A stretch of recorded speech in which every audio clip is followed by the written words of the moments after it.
নমস্কার, আসাম প্রাইম নেটওয়ার্কে আমি ইন্দ্রাণী আপনাদের স্বাগত জানাচ্ছি। এআইডিএসওর পঞ্চম জেলা ছাত্র সম্মেলন আজ শিলচরের গান্ধী ভবন প্রেক্ষাগৃহে অনুষ্ঠিত হয়।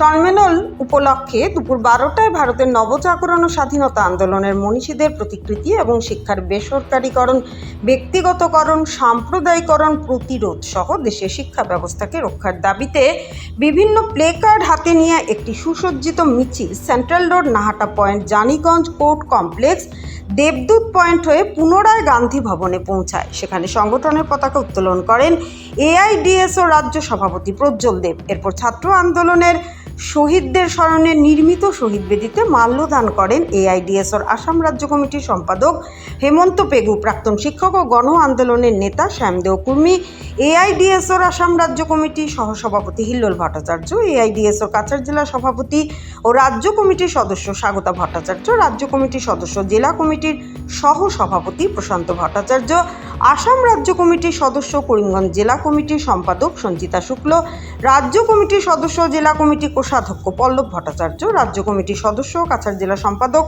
গৌরচন্দ্র দাস, জেলা কমিটির সহসভাপতি গৌরীশ দেব, অধ্যাপক অজয় রায় সহ বিভিন্ন বিশিষ্ট ব্যক্তিগণ। মাল্যদানের পর দেশ বিদেশে মনীষীদের উদ্ধৃতি প্রদর্শনীর উদ্বোধন করেন শ্যামদেও কুর্মী।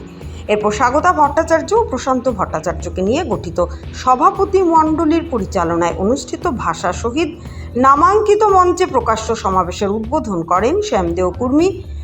প্রারম্ভিক বক্তব্য রাখেন গৌরচন্দ্র দাস। প্রকাশ্য সমাবেশে এছাড়াও বক্তব্য রাখেন এআইডিএসও রাজ্য সম্পাদক হেমন্ত পেগু, রাজ্য সভাপতি প্রজ্জ্বল দেব। হেমন্ত পেগু তার বক্তব্যে বলেন যে গরিব তথা নিম্ন মধ্যবিত্ত ঘরের ছেলে মেয়েদের শিক্ষার অধিকার কেড়ে নেওয়ার জন্য যে সর্বগ্রাসী আক্রমণ চলছে তার বিরুদ্ধে জাত, পাত, ধর্ম, বর্ণ নির্বিশেষে ঐক্যবদ্ধ ছাত্র আন্দোলন গড়ে তোলা প্রয়োজন। কিন্তু আসামের সাম্প্রদায়িক ও উগ্র প্রাদেশিকতা শক্তি জাতি বিদ্বেষী প্রচার চালিয়ে জনগণকে বিভক্ত করার চক্রান্ত চালানোর পাশাপাশি সংখ্যালঘু সম্প্রদায়ের নাগরিকদের উপর জঘন্য আক্রমণ নামিয়ে আনছে। এই পরিস্থিতিতে ছাত্রছাত্রীদের সমস্ত প্ররোচনা থেকে মুক্ত হয়ে ছাত্রছাত্রীদের ঐক্যকে চোখের মণির মতো রক্ষা করার আহ্বান জানায়। রাজ্য সভাপতি প্রজ্জ্বল দেব বলেন, জাতীয় শিক্ষানীতি 2020 প্রণয়ন করে কেন্দ্রীয় সরকার শিক্ষার প্রাণসত্তা ধ্বংসের ছক তৈরি করেছে। তিনি বলেন, শিক্ষার বেসরকারীকরণ, ব্যক্তিগতকরণ, সাম্প্রদায়িকীকরণ ঘটিয়ে শিক্ষাকে একদিকে সাধারণ পরিবারের ছাত্রছাত্রীদের কাছ থেকে কেড়ে নিতে চাইছে, অন্যদিকে শিক্ষার মাধ্যমে চরিত্র গঠন ও মনুষ্যত্ব অর্জনের যে সুযোগ ছিল তা চিরতরে শেষ করে দিতে চলছে। তিনি বলেন, 1986 সালে নয়া জাতীয় শিক্ষানীতি চালুর মধ্য দিয়ে শিক্ষাকে পণ্য হিসাবে কেন্দ্র সরকার গণ্য করতে শুরু করেছে। বর্তমান কেন্দ্র সরকার সেই শিক্ষানীতির পথ ধরে জাতীয় শিক্ষানীতি 2020 চালু করে দেশ ও বিদেশের পুঁজিপতিদের হাতে ব্যবসায়িক স্বার্থে শিক্ষা ব্যবস্থাকে তুলে দিয়েছে। ফলে প্রতিটি রাজ্যে সরকারি শিক্ষা প্রতিষ্ঠান বন্ধ করে দেওয়া হচ্ছে।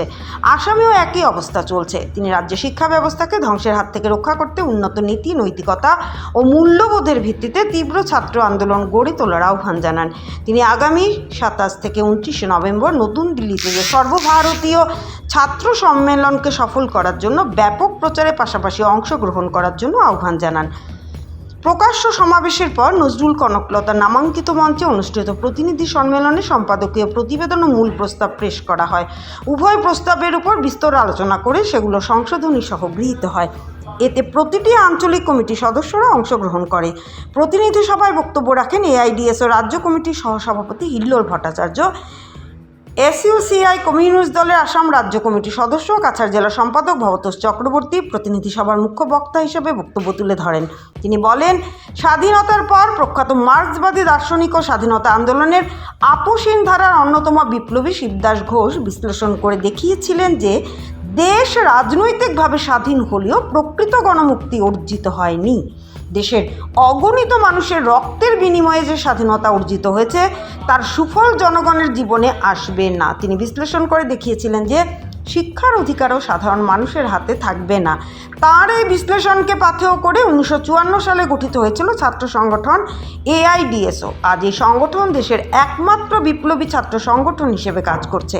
প্রতিনিধি সম্মেলন থেকে স্বাগতা ভট্টাচার্যকে সভাপতি ও স্বপন চৌধুরীকে সম্পাদক মনোনীত করে 31 সদস্যের কাউন্সিল ও 16 সদস্যের জেলা কমিটি গঠন করা হয়। নবগঠিত জেলা কমিটি শিক্ষা, সংস্কৃতি ও মানবতা রক্ষায় তীব্র আন্দোলন গড়ে তোলার অঙ্গীকার গ্রহণ করে। সভাপতির ভাষণের মধ্য দিয়ে সভার কাজ সমাপ্ত হয়। ইঞ্জিনিয়াররা হয়ে যাচ্ছে চোর, লুণ্ঠনকারী, ব্রিজ ভেঙে যাচ্ছে, রাস্তা ওখানে ভেঙে যাচ্ছে, ফলে ম্যান মেকিং ক্যারেক্টার বিল্ডিং এইসব যে উপাদান দরকার ছিল শিক্ষার মধ্যে আমাদের শাসক শ্রেণী দিল না। তাহলে এই যে দেশের পরিস্থিতি, আমি বললাম এই জাতীয় শিক্ষানীতি যদি সম্পূর্ণভাবে বাস্তবায়িত হয় তাহলে সরকারি শিক্ষা ব্যবস্থা বলে কিচ্ছু থাকবে না, আর যেটুকু থাকবে প্রাইভেট পাবলিক পার্টনারশিপের নামে আমাদের মতো ঘরের ছেলেমেয়েদের জন্য থাকবে। বিস্তারিত আর আমি কোথায় যাচ্ছি না। তাহলে কেন এটা হলো? এই যে ক্ষুদিরাম প্রাণ দিলেন, ভগৎ সিং প্রাণ দিলেন, নেতাজি এত লড়াই লড়লেন, তাহলে কেন এরকম হলো? এই কথাটার উত্তর দিয়েছিলেন প্রখ্যাত মার্ক্সবাদী চিন্তানায়ক, যার চিন্তার ভিত্তিতে এআইডিএসও গড়ে উঠেছে। তিনি দেশ স্বাধীন হওয়ার পর খুব উদ্বিগ্ন হয়ে গেলেন। তিনি বললেন, আনন্দ ফুর্তি করে কোনো কারণ নেই।